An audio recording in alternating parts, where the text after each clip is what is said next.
আসসালামু আলাইকুম, কেমন আছেন সবাই? আজকে আমি নিয়ে আসলাম বিরিয়ানি। আমার স্টাইলে আজকে আমি আপনাদেরকে করে দেখাবো বিফ বিরিয়ানি। এখানে আমি হাঁড়ির মধ্যে প্রথমে তেল নিয়ে নিচ্ছি। আমি একটু বেশি করে রান্না করব। আমি 2 কাপ রেগুলার তেল দিয়ে দিলাম। ওপর দিয়ে দিচ্ছি পেঁয়াজ। এখানে আমি 2.5 কাপ পেঁয়াজ দিয়ে দিলাম। পেঁয়াজটা দিয়ে একটু ভেজে নেব। কিছু সময় ভাজার পরে তারপর আমি এর মধ্যে দেব 2টা তেজপাতা, একটা ছেড়ে দিচ্ছি যেহেতু এটা একটু বড় বেশি। তারপর দিচ্ছি 2টা দারচিনি আর 4-5টা এলাচ। এখানে আমি মশলাগুলো কমিয়ে দিলাম কারণ আমি গুঁড়া মশলা ইউজ করব। এখন আমি দিয়ে দিচ্ছি লবণ স্বাদ মতো। লবণ দেওয়া হয়ে গেলে তারপর দিচ্ছি আমি আদা রসুনের পেস্ট। প্রথমে দিব রসুন। আমি 5 টেবিল চামচ রসুন দিলাম। তারপর দিচ্ছি 4 টেবিল চামচ আদা। তারপর আবার সেই একইভাবে কিছু সময় ভেজে নিব। ভাজা হয়ে গেলে এর মধ্যে আমি শুকনো উপকরণ অ্যাড করব।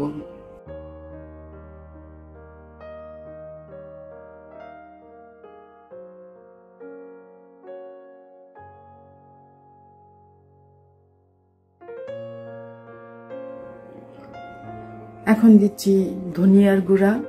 এখানে আমি 2 টেবিল চামচ দিচ্ছি। তারপর দিব জিরা, টালা জিরার গুঁড়া 1.5 টেবিল চামচ।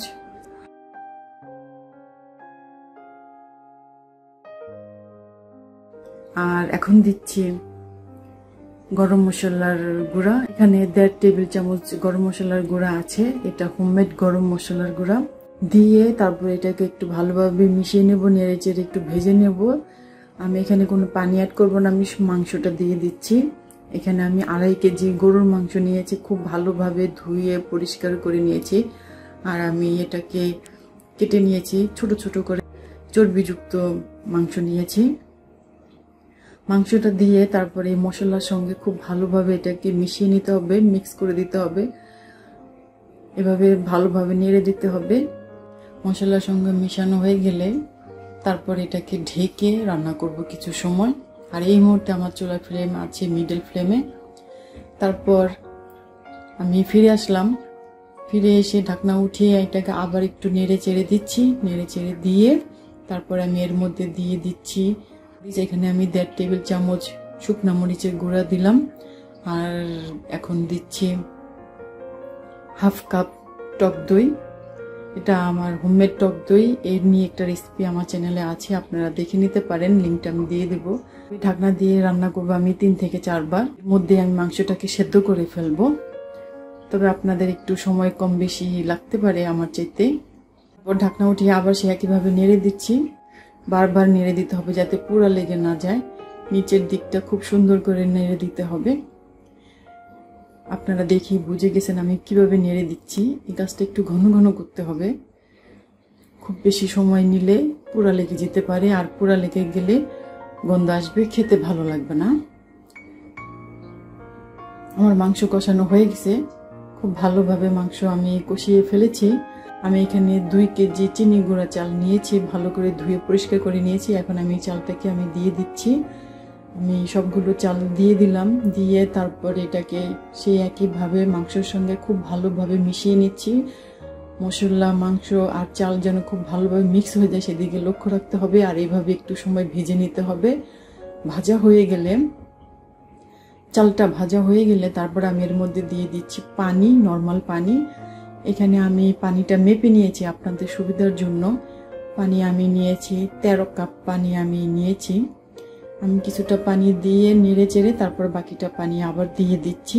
এখন অপেক্ষা করব বলক আসার জন্য। আর এই মুহূর্তে আমার চুলার ফ্লেমটা হাই লেভেলে আছে। আমি চুলার ফ্লেমটা বাড়িয়ে দিয়েছি বলক আসার জন্য। আর একটা কথা, এই সময় লবণ টেস্ট করা সবচেয়ে বেস্ট। পানি দেওয়ার পরে যদি আপনি লবণটা টেস্ট করেন, যদি কম হয় তাহলে দিয়ে দিতে পারবেন। আর যদি আপনি টেস্ট না করেন তাহলে আপনি বুঝতে পারবেন না আপনার খাবারের মধ্যে লবণটা পারফেক্ট হয়েছে কিনা।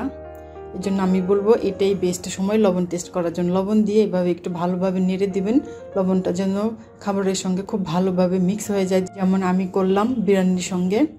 এখন বলক চলে এসেছে। এটাকে আমি 6 থেকে 7 মিনিট হাই ফ্লেমে কুক করব। আর এই মুহূর্তে আমি দিয়ে দিলাম 7-8টা কাঁচামরিচ, শুধুমাত্র ফ্লেভারের জন্য, আপনারা বাদ দিতে পারেন।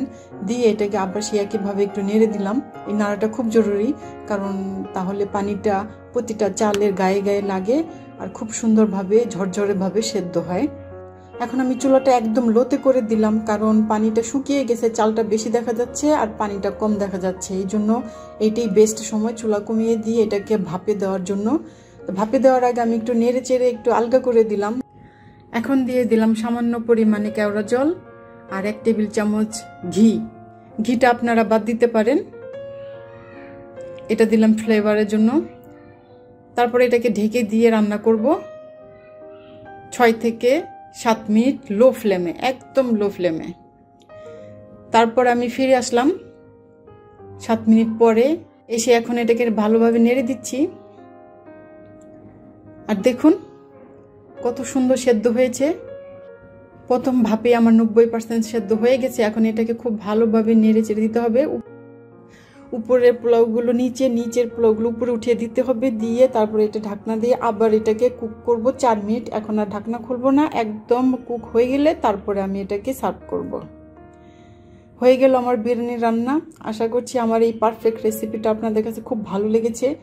একদম তেল থেকে শুরু করে পানি পর্যন্ত আমি খুব সিম্পলিভাবে আপনাদের দেখানোর চেষ্টা করেছি। কতটুকু পেরেছি আপনারা আমাকে কমেন্টস করে জানাবেন। আপনাদের কমেন্টসের অপেক্ষায় রইলাম। আর এভাবে যদি রান্না করে খান, আমার বিশ্বাস আপনারাও খুব মজা পাবেন। তো আজকে চলে যাচ্ছি, আবার আসবো। সবাই ভালো থাকবেন। আল্লাহ হাফেজ।